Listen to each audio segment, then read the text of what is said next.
Proyecto Esperanza.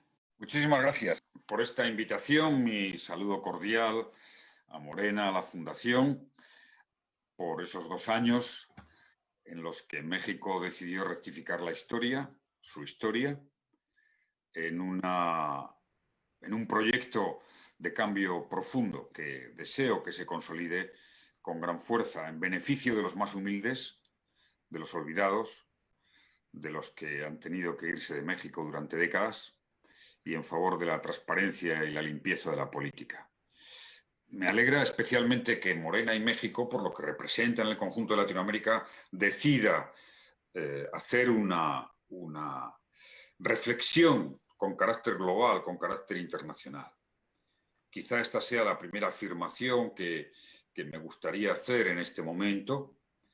La izquierda debe reafirmar y recuperar su visión internacionalista. Esos han sido los mejores momentos de su historia. Su visión de ser capaz de dar una respuesta global, coordinada. Y muy especialmente lo considero imprescindible en Latinoamérica. La unidad de la izquierda, de todos los progresistas. Un programa común. Quizá la gente no nos pregunte tanto o no pregunte tanto si hemos estado en una fase del capitalismo avanzado, más destructivo, menos destructivo, sino que nos pregunte si tenemos una plataforma programática anclada en valores y en un proyecto compartido. Desearía, y siempre he hecho votos por ver una gran coordinadora de todos los partidos de la izquierda en Latinoamérica y un programa común de la izquierda progresista latinoamericana. Eso, en mi opinión, sería un gran avance para ganar el futuro y la conquista democrática. Al final, lo que los países logran en su evolución es siempre fruto de la cultura formativa, de la cultura política, de la cultura democrática. Y decir izquierda para mí es decir cultura y formación. Claro, para mí decir izquierda también es decir optimismo. Es verdad que la crisis de la COVID, el incremento de la pobreza, las tensiones internacionales, los intentos de golpes, esa derecha que ha reaparecido con su cara peor en Latinoamérica, es el populismo, la extrema derecha nos puede agobiar. Pero, amigas y amigos, compañeras y compañeros, querido Mario, el pesimismo nunca ha creado un puesto de trabajo. El pesimismo nunca ha creado un puesto de trabajo. Es el optimismo, es la fuerza, es la convicción. Necesitamos esa fuerza, esa convicción para que los ciudadanos nos den la confianza y nos apoyen. Estamos en el año 2020. Será un año marcado por una grave crisis global, como todas las crisis que ya vamos a vivir, como fue la crisis del 2008, como es la crisis climática, crisis globales, ya para siempre, porque ese es el desarrollo tecnológico, la interconectividad y la conexión de todo el mundo. Pero si hacemos una mirada con un poco más de perspectiva, veremos que hace un siglo, en 1920 ya habíamos tenido la Primera Guerra Mundial, devastadora, y teníamos también una pandemia que se la llamó injustamente la gripe española, que también fue devastadora. Fue un siglo de guerras, como la Segunda Guerra Mundial. Y deseo recordar que en 1900, en el arranque del siglo XX, había apenas 1.500 millones de habitantes en la Tierra. Ahora somos 7.500 en un siglo. 7.500 millones. Es el cambio más demográfico, más ingente de la historia, que prácticamente hasta 1800 la población en el mundo crecía poco a poco. Y en 1900 nadie pensaba que un siglo después podríamos tener 7.500 millones. Y muchos pensaban que seríamos incapaces de alimentar a 3.000 millones de seres humanos en la Tierra. Y sin embargo la capacidad tecnológica, el conocimiento, ha hecho que la capacidad de producción alimentaria de comer a mucha más gente y estemos, a pesar de la crisis pandémica, habiendo reducido la pobreza y la miseria con ese crecimiento brutal que ahora vamos a perder, ese ritmo de reducción de la pobreza.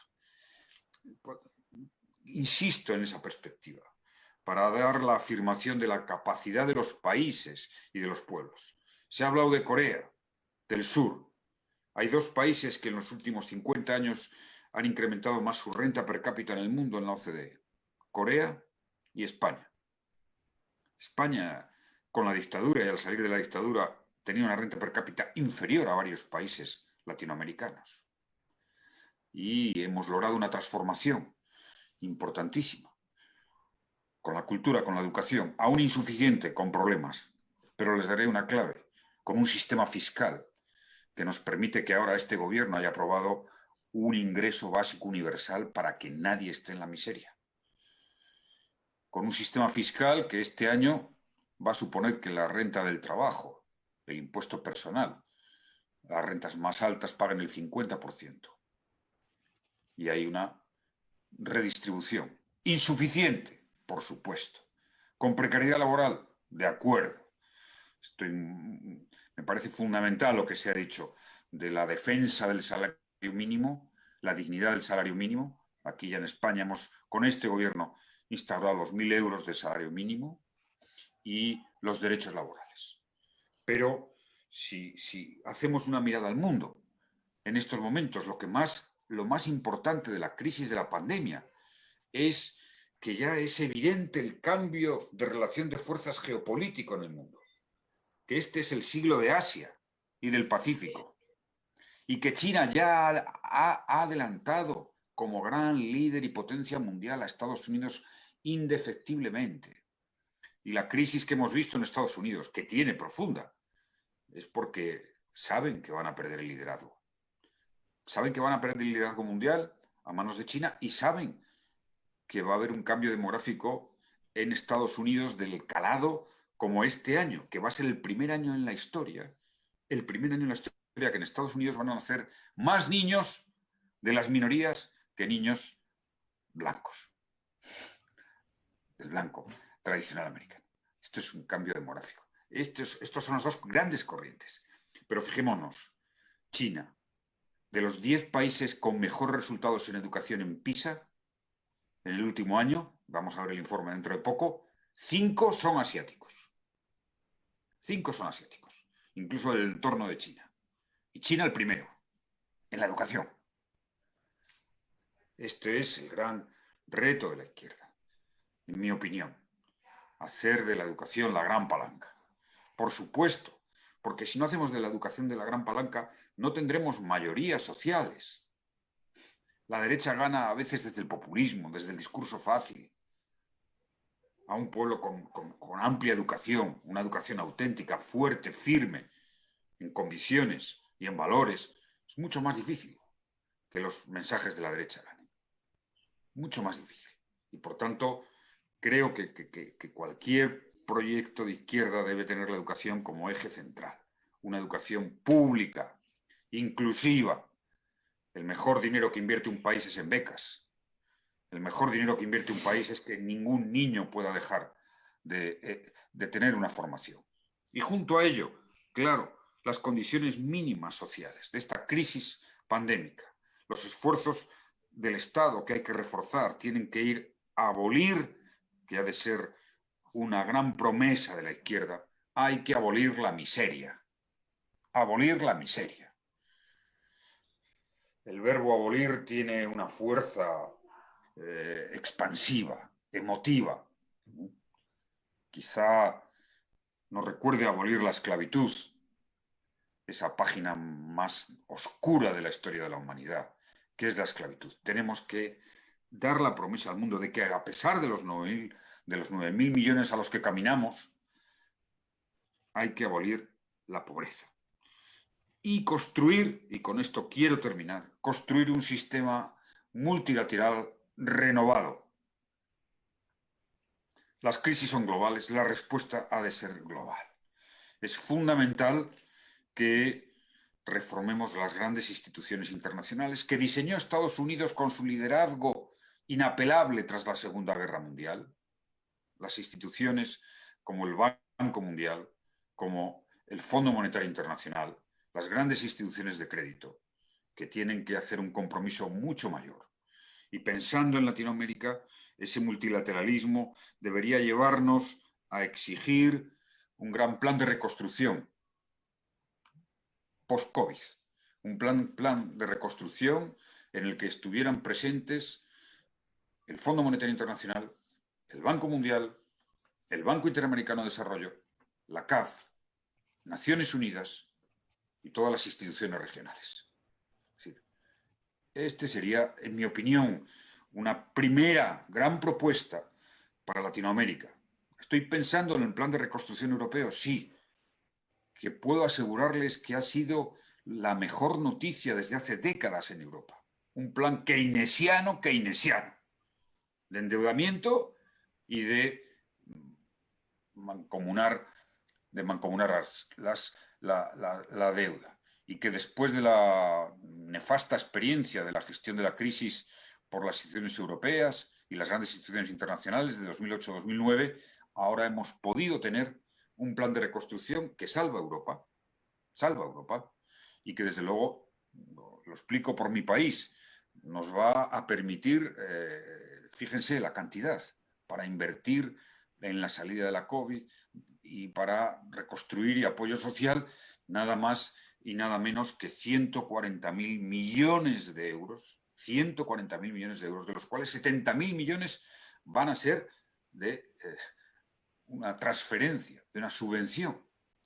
Es decir, claro, no habrá capacidad en el futuro, ni ante crisis, ni ante grandes problemas como el cambio climático, como el control de los mercados, como la armonización fiscal necesaria para evitar los paraísos fiscales y la competencia de las grandes tecnológicas, si no tenemos instituciones internacionales fuertes y uniones regionales. Europa está trabajando, está construyendo, tiene un potencial regulador, pero necesitamos que eso suceda también en el ámbito internacional. De ahí que ese plan de reconstrucción para Latinoamérica debería de ser la antesala de una gran integración latinoamericana. Es el sueño de los padres fundadores de la independencia latinoamericana. No debe olvidarlo esto la izquierda, porque es lo que le dará la credibilidad de futuro. El futuro se escribirá con grandes uniones regionales. El futuro de la humanidad será la construcción de una comunidad política global, que tendrá sus defectos, que será con momentos de dificultad en esa construcción, pero ese es el destino, precisamente por ese instinto de conservación que la especie humana, dotada de una inteligencia ante la cual no va a competir la inteligencia artificial, ha ido dando pasos en la humanidad, demostrando una capacidad extraordinaria. En consecuencia, plataforma común, programa común de la izquierda latinoamericana, propuesta de plan de reconstrucción para llevar adelante esos grandes principios de socialismo democrático, de cohesión social, de justicia, de redistribución, que empiezan en la educación y tienen como exigencia moral indeclinable abolir la miseria de todos y cada uno de los países del mundo y de Latinoamérica especialmente. Gracias. Proyecto Esperanza.